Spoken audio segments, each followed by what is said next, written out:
ये अत्यंत दुख घटना 2 तारिख से जो मिसिंग है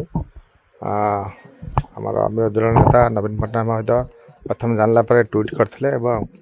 जद्वारा सरकार तत्पर होती केंद्र सरकार नहीं राज्य सरकार समस्ते लगी केपरी सार्थक को ठाब कर कौ परिस्थिति से निखोज हेले संपूर्ण तदंत करने समस्ते लगी समस्ते ये घड़ी मुहूर्त में समस्ते परिवार पाखे छिड़ा सहित प्रशासन मु नवेदन कर प्रत्येक दिन अपडेट दरकार परिवार को दवा दरकार जे वर्तमान स्थिति कौन अच्छी जेहेतु मानसिक भारसाम्य हरई परिवार लोक मैंने कर्तव्य प्रत्येक क्षेत्र में अपडेट दवा आम आशा करचु भगवान ठारे प्रार्थना करुँ माँ भद्रंगा ठारे प्रार्थना करुँ सार्थकर जो निखोज ठाब शीघ्र हो एवं संपूर्ण तथ्य शीघ्र आसू से तो आम आसीचु जो प्रथम जानला पर तो विरोधी दल नेता नवीन पट्टनायक महोदय ट्वीट करते समस्त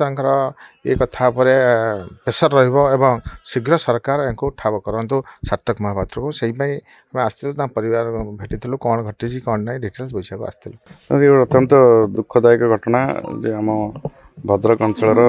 सार्थक महापात्र जे नाभाल कैडेट थिले से सीप रु हठात मिसिंग हो जाइछन्ती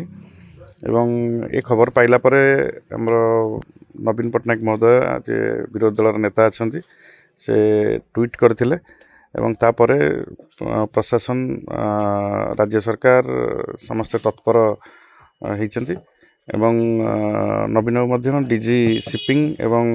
एक्सटर्नल अफेयर्स मिनिस्ट्री को जनई विषय रे तो आम चाहूँ जे आम अंचल पिला आम अंचल गौरव से केमती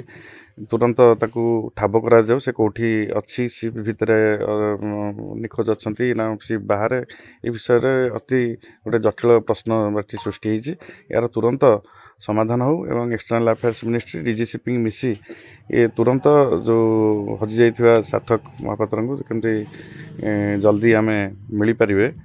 ठाब करें से समस्ते पदक्षेप नवा आवश्यकता अच्छी आम तो किसी जानी पारनु संपूर्ण कथा तथापि आम तो सरकार को भी निवेदन कराई परिवार बहुत दुखरे अच्छा सहित आम सब जोगाजोग रखीचु किंतु ता माँ तो पूरा भांगी पड़ी माँ गोटे पिला ना ता माँ को आम कौ भाषा सांत्वना दमु बर्तमान ता पिला को किमिति आनिकी ता पाखरे पहुँचातु एतिकी आमर सरकार को निवेदन विनम्र निवेदन बहुत भल संपर्क से पिला आम घरे आसिक पाठ पढ़े आम पिला मान सांगरे आम पाखु पाठ बुझे भल पाठ पढ़ुला भल मिसे आ मामू घर तो सहीटा से घरटा ना सी पाख बोधे ता माँ पाखु किसी देइचंती ना कौन गोटे वीडियो जे ता रूम रो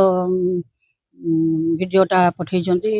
से मोबाइल रही तार बैग रही तार बेड जमी सजाई रही सेमती रही आम कि भाभी पारुनु